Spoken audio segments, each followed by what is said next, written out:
Les différents championnats vont débuter dans quelques semaines et on constate que différents clubs se bousculent pour assurer leur mercato. Alors l'équipe ensemble, dans cette vidéo, on va essayer de voir la vision et la stratégie du FC Barcelone ainsi que d'autres sujets du mercato. De l'autre côté du Real Madrid, on va voir la situation de Diomandé, la situation de Vinicius Junior ainsi que d'autres sujets du mercato. Je vous invite de rester jusqu'à la fin. Mettez ce que vous en pensez en commentaire et c'est parti.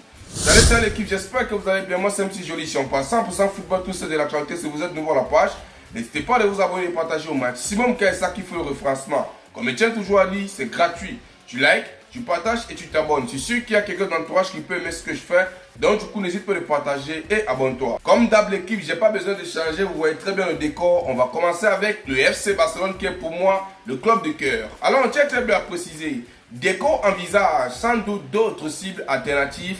Mais pour l'instant, le FC Barcelone reste concentré sur Julián Álvarez et si l'Argentin n'arrive finalement pas, le club n'a aucune intention de faire un recrutement précipité. Et si on continue toujours avec la lecture, on tient à préciser que le FC Barcelone reste calme et ne se précipitera pas pour signer un neuf. Si le transfert de Julián Álvarez ne se concrétise pas, le club estime que son offre de 100 millions d'euros était juste et est satisfait de ses affaires estivales jusqu'à présent. Ayant renforcé l'attaque avec Karim Adeyemi et Anthony Gordon, estimant qu'ils peuvent également remplir le rôle d'avancement. Alors l'équipe jusqu'ici, je suis d'accord avec le FC Barcelone sur la stratégie qu'ils sont en train de mettre sur pied.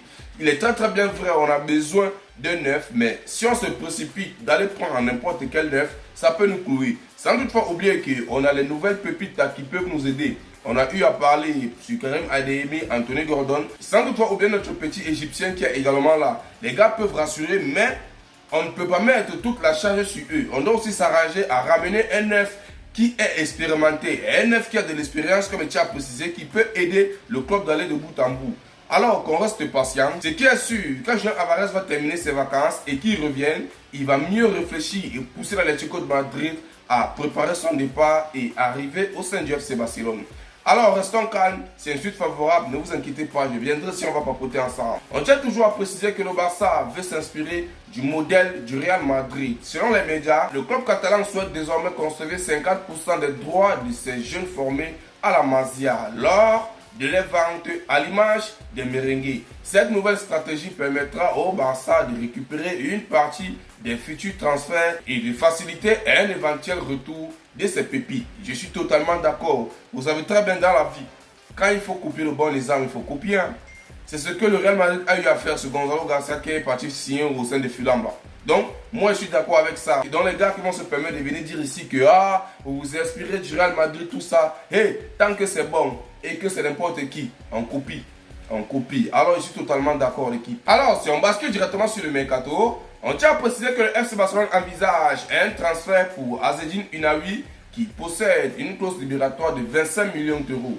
Selon les médias, le milieu de terrain marocain est apparu comme un remplaçant potentiel de Frenkie de Jong si le néerlandais venait à partir. Moi particulièrement l'équipe, je ne suis pas comme s'il doit arriver au sein du FC Barcelone, on doit donner la chance aux jeunes pépites car c'est notre travail. S'il arrive, je pense très bien qu'il peut nous aider, il n'y a rien à dire. Et si on bascule directement sur le cas de Ferran Torres d'équipe, on tient à préciser que le FC Barcelone a fixé un prix de transfert de 55 millions d'euros pour Ferran Torres cet été. Le club proposera un nouveau contrat sans améliorer son salaire actuel. Le FC Barcelone envisagera de vendre Ferran Torres s'il décide de ne pas accepter la nouvelle offre. Et en interne, on constate également que le FC Barcelone attend que le Paris Saint-Germain soumette une offre officielle pour Ferran Torres.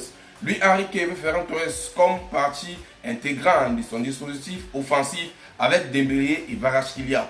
Les discussions formelles devraient débuter bientôt. Et on tient également à nous préciser que le Paris Saint-Germain a tenu une nouvelle série de discussions avec l'entourage de Ferran Torres. La décision reviendra aux joueurs. Moi, je tiens toujours à dire l'équipe, je ne suis pas d'accord pour que Ferran Torres puisse quitter au sein du FC Barcelone. Moi, je ne suis pas d'accord, je ne suis pas contre en même temps. Mais si ça arrive que le joueur quitte au sein du FC Barcelone, on doit d'abord s'arranger à ce qu'un nouveau neuf puisse arriver. Ou un peu ce que je suis en train de dire. On doit d'abord s'arranger à ce qu'un nouveau neuf puisse être là.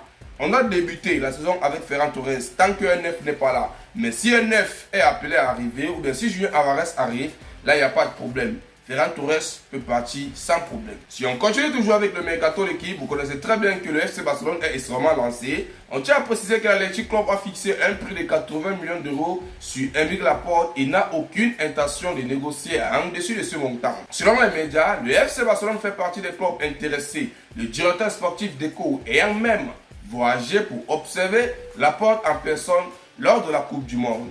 C'est le genre de profil-ci qui peut nous aider. Moi, je suis bien au FC Barcelone de toujours continuer l'équipe. Ils ne doivent pas baisser les bras, foncer dessus, discuter. Même si les gars sont en train de dire qu'ils n'ont pas l'intention de négocier dessus, les gars, continuez.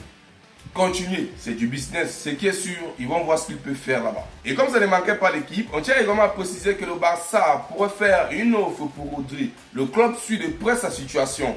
Qu'est-ce que vous en pensez? N'hésitez pas à le mettre en commentaire. Moi, particulièrement l'équipe, il est très bien vrai, c'est un bon joueur. Mais on sait tous ici que le Real Madrid est en train de poursuivre le joueur. Mais bref, c'est au jeu de décider. S'il veut arriver au sein du Real Madrid ou bien au sein du FC Barcelone, moi, j'ai pas de problème. Mais je pense qu'en termes de milieu, nous sommes extrêmement assis car on a des profils qui peuvent nous aider matin, midi et soir. Mais ils envisagent faire ça parce que le monsieur qu'on appelle De Jong est blessé. Et il va faire 3 à 6 mois s'il ne me fait pas erreur. 3 à 4 mois, c'est ça, non? Donc du coup, je ne suis pas contre. Alors, c'est à lui de voir. Alors l'équipe, si on bascule directement sur le cas de Casado, on tient à préciser que bien que Jorge Mendes travaille à lui trouver un nouveau club, Casado est réticent à quitter son club formateur et a déjà repoussé des intérêts en provenance d'Arabie Saoudite et de Turquie. Sa préférence est de rester dans le football européen. Mais le prix demandé par Barcelone rend un transfert difficile. Pour ceux qui ne savent pas, le FC Barcelone est en train de mettre un prix extrêmement très lourd. Pour ceux qui veulent récupérer Casado, je pense que ça passe dans les 40 millions comme ça si je ne me fais pas erreur. Désolé, je n'ai pas checké. Alors, si vous avez des informations, vous le savez, mettre en commentaire. Je n'ai pas checké, tu as précisé. Alors, ça rend le transfert difficile. Alors que le joueur doit partir. Nous tous, on sait très bien que pour Casado, c'est difficile pour lui d'avoir un temps de jeu au sein du FC Barcelone. Sachant que le milieu est extrêmement saturé. Mais bref l'équipe, c'est une suite favorable, ne vous inquiétez pas, je viendrai si on va papoter ensemble. Si on clôture directement avec le FC Barcelone, on tient à préciser que le FC Barcelone est favori pour rapporter la Ligue à la saison prochaine, malgré de nombreux joueurs signés par le Real Madrid cet été. C'est selon Polymarket, les gars. On constate que le FC Barcelone a 52% de chances pour gagner encore la Liga, tandis que le Real Madrid s'en sort avec 45% de chances. Alors, ça c'est juste le terrain d'équipe. Bientôt, ça relance, on va voir. Alors l'équipe, c'était un peu tôt au sein du FC Barcelone. Si vous êtes tombé jusqu'ici, je me pose encore la question à savoir pourquoi tu ne mets pas un like, pourquoi tu ne mets pas quelque chose en commentaire. Ça aide à booster la vidéo, car il y a beaucoup comme toi qui viennent aussi regarder. Si on bascule directement sur le cas du Real Madrid d'équipe, il y a beaucoup d'informations. Restez extrêmement sereines, car on va partager cela ensemble. On va tomber sur Yann Diomandé l'équipe. On tient à préciser, le transfert de Yann Diomandé au Real Madrid n'a pas été annoncé car son ancien agent qui est très bien masse, Alain Gradel, a accusé le joueur de violation de contrat. Selon les médias, le Real Madrid a négocié exclusivement avec Rob Nation et ignorait tout litige impliquant Gradel. L'ancien agent a désormais déposé une plainte auprès de la FIFA. La FIFA doit désormais décider si elle accorde à Diomandé une licence provisoire, retard de transfert ou bloque l'accord complètement. Tout avait été déjà convenu entre le Real Madrid et le RB Leipzig, mais le transfert est désormais en suspens en attendant la décision finale de la FIFA. C'est ce qui est là actuellement à l'équipe. Vous vous en rendez compte, les affaires restent les affaires. Bon, on va se dire la vérité. Quand je regarde ceci, je constate que Yann Diomandé, en quelques mois, le gars a eu plus de 3 agents. Et c'est ce qui est en train de troubler vraiment son transfert au sein du Real Madrid. Alors qu'il est mieux parti pour être un joueur du Real Madrid. Hein. Vous savez très bien qu'il y a la pré-saison qui se déroule. Il ne s'est même pas déplacé pour aller jouer les matchs de la pré-saison. Parce qu'il est mieux lancé pour être un joueur du Real Madrid. Mais malheureusement, on constate que les affaires restent des affaires. Et là, il doit assumer. Un footballeur professionnel qui est toujours en train de changer les agents à chaque moment. Et là maintenant, on constate que son ancien agent qui est très bien à la boîte de Mas Alain Gradel est en train de réclamer l'argent. Et du coup, on doit débourser avant qu'il ne puisse aller. Au cas contre l'équipe, je pense pas que ça va se finaliser comme ça. Et moi, particulièrement, je suis sûr que le Real Madrid était au courant qu'il y avait quelque chose comme ça. Je suis sûr que le Real Madrid, parce que c'est une grosse boîte, les gars ne peuvent pas se lancer à recruter un joueur si les gars ne connaissent pas ce qui se passe autour du joueur. Mais ils ont voulu prendre cette chose à la légère et à la dernière minute, on constate que ça les cloue. Alors l'équipe, ne vous inquiétez pas, si un suite favorable, je viendrai ici, on va papoter ensemble. Mais soyez-en sûrs, le monsieur qu'on appelle Yan Diomandé est un joueur du Real Madrid, mais on constate que ce sont les affaires qui bloquent le transfert. Alors, si on bascule directement sur le cas de Vinicius Junior, l'équipe, on tient à préciser que le moment de vérité est arrivé pour Vinicius Junior au Real Madrid. Selon les médias, il est sur le point de rencontrer José Mourinho et la direction du club pour discuter de son avenir. Si aucun accord n'est conclu concernant un nouveau contrat, un départ cet été est désormais envisagé. Le Real Madrid refuse d'améliorer son offre de prolongation et veut une décision claire et rapide, tandis qu'Arsenal reste prêt à se positionner pour le Brésilien. Alors, vu que Vinicius Junior était mieux lancé pour rencontrer le monsieur qu'on appelle José Mourinho, à la dernière minute, l'information est sortie de l'équipe. On tient à préciser, le nouveau patron du Real Madrid, José Mourinho, a pris contact avec Vinicius Junior. Selon les médias, Mourinho est un très mandat admirateur de l'étoile du Real Madrid et veut en faire un élément clé de son projet. Cependant, la décision finale dépendra de Vinicius Junior et du club. Mourinho fait confiance à ses stars. Que ce soit Vinicius Junior, que ce soit Bellingham, que ce soit Mbappé, lui, il ne veut pas que quelqu'un bouge au sein du Real Madrid. Il veut travailler avec eux. Là, j'arrive à comprendre. Et là, je vais voir si José Mourinho est vraiment capable de changer le statut actuellement du Real Madrid avec ces trois profils-là.